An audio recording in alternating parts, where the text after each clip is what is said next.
రాష్ట్రంలో పశువులు ఆరోగ్య సంరక్షణ, ఉత్పాదకాలు పెంచడానికి, వ్యాధులు నియంత్రించడానికి పశుపోషకులకు పశుసంవర్ధక శాఖ సేవలను మరింత చేరువ చేయాలన్న లక్ష్యంతో ప్రతి గ్రామంలో పశు ఆరోగ్య శిబిరాలను, అవగాహన సదస్సులను ప్రభుత్వం ఏర్పాటు చేస్తుందని రాష్ట్ర మంత్రి కింజరాపు అచ్చెన్నాయుడు పేర్కొన్నారు. రాష్ట్ర వ్యాప్తంగా జనవరి 20వ తేదీ నుంచి ఈ నెల 31వ తేదీ వరకు నిర్వహించే ఈ పశు ఆరోగ్య శిబిరాలను సోమవారం తాడేపల్లి మండలం చిర్రావూరు గ్రామం నుంచి మంత్రి ప్రారంభించారు. ఈ సందర్భంగా మంత్రి మాట్లాడుతూ రాష్ట్రంలోని రైతులకు వ్యవసాయంతో పాటు పశుపోషణ చాలా ముఖ్యమన్నారు.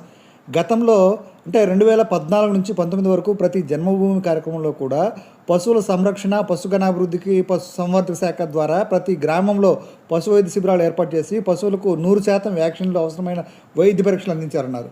గత ప్రభుత్వం 5 సంవత్సరాలుగా వీటిని నిలిపివేసి పశుసంవర్ధక శాఖను నిర్వీర్యం చేసిందని విమర్శించారు.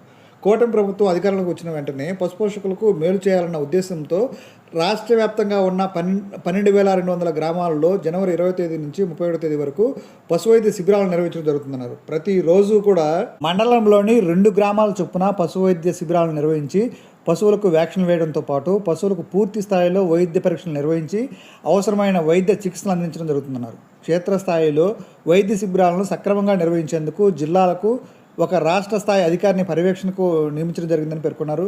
దీనివల్ల 45 లక్షల పశుపోషణ రైతులకు మేలు జరుగుతుందని పేర్కొన్నారు.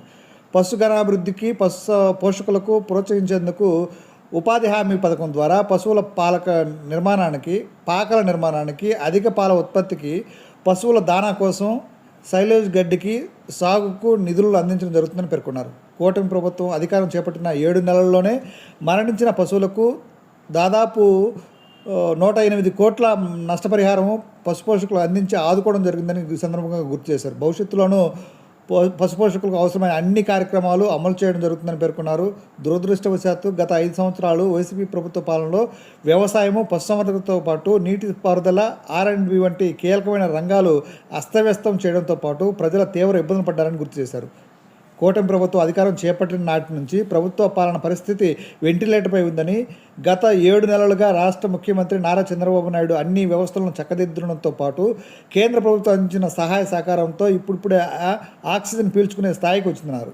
గత ప్రభుత్వం నిర్లక్ష్యం కారణంగా చిర్రావూరులో భవనం నిర్మించి పశువుల ఆసుపత్రి మంజూరు చేయలేదని, ఈ అంశాన్ని రాష్ట్ర ముఖ్యమంత్రి దృష్టికి తీసుకెళ్లి ఇక్కడ పశువుల ఆసుపత్రి మంజూరు చేసేలా చర్యలు తీసుకుంటామని పేర్కొన్నారు. రాష్ట్ర సూక్ష్మ, చిన్న తరహా పరిశ్రమల మంత్రి కొండపల్లి శ్రీనివాస్ మాట్లాడుతూ రాష్ట్రంలో పెరిగిన జనాభాకు అనుగుణంగా పాడి పరిశ్రమను అభివృద్ధి చేయాలని, పశువుల ఆరోగ్య సంరక్షించాలన్న సదుద్దేశంతో ప్రభుత్వం 10 రోజులు రాష్ట్రంలోని ప్రతి గ్రామంలో పశువుల వైద్య శిబిరాలను ఏర్పాటు చేసిందని పేర్కొన్నారు. ఈ కార్యక్రమంలో పశుసంవర్ధక శాఖ డైరెక్టర్ బి దామోదర్ నాయుడు, ఆంధ్రప్రదేశ్ వైద్య సేవలు మౌలిక సదుపాయాల అభివృద్ధి సంస్థ చైర్మన్ చిల్లపల్లి శ్రీనివాసరావు, రాష్ట్ర పద్మశాలి సంక్షేమ సంఘం చైర్మన్ నందం అబద్దయ్య, పశుసంవర్ధక శాఖ అసిస్టెంట్ డైరెక్టర్లు డాక్టర్ సత్యకుమారి, డాక్టర్ వెంకట్రావు, జిల్లా పశుసంవర్ధక శాఖ జేడీఏ డాక్టర్ నరసింహారావు, డిప్యూటీ డైరెక్టర్లు Padmavathi, KVV Satyanarayana, assistant director D Srinivasareddy, Mohan Rao, Madhavi, Sambasivarao, Tadepalli మండల పశు వైద్యులు డాక్టర్ పివిఆర్ నరేందర్ రెడ్డి,